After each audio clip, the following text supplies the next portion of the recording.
Welcome to the Sharon Ballantine Internet TV show. How would you like to learn how to use your own internal guidance to create your ideal life experience? Sharon is an author, parent, and life coach who teaches and inspires people from all walks of life. She draws on her extensive study of the universal law of attraction to guide her clients in attracting what they desire to manifest. Her motto is, "You are the most powerful person in your life."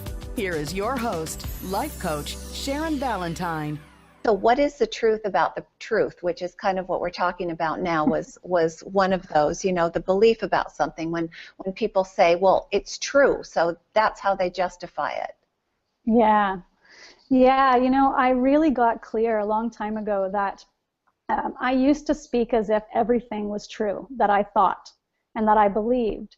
But then there would be another thing that came up that would make me question that. And so I let go of anything being true and really got that we are literally playing in this life with what we can see and trust, but none of it is actually true because how would we know? Every day something new comes up, right? Right. So yes. What I find really powerful about that conversation and unattaching to truth and more into your beliefs is that if you're not standing on it being absolutely true, there's no reason to fight about it.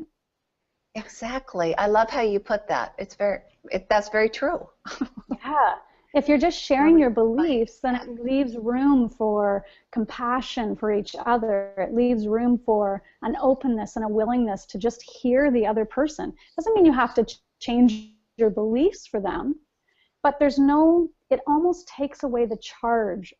So there's no, take religions for instance. Yes. I believe what I believe in my spirituality, but I have deep respect for any other religion that's going on out there too.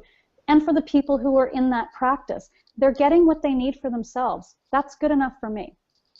So I don't need to have an argument about religion because who knows what's true?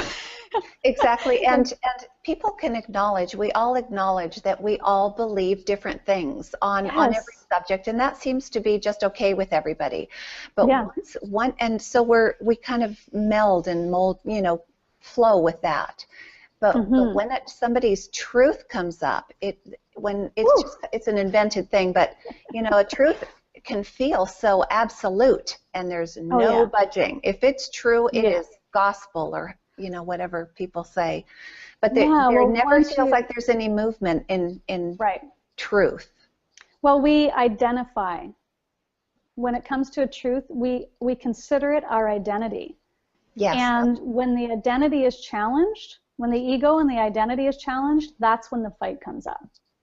Good point. Yes. It's because of we identify with things as our truth, and that's when that issue comes up. But if it's only a belief, then there's nothing to identify with.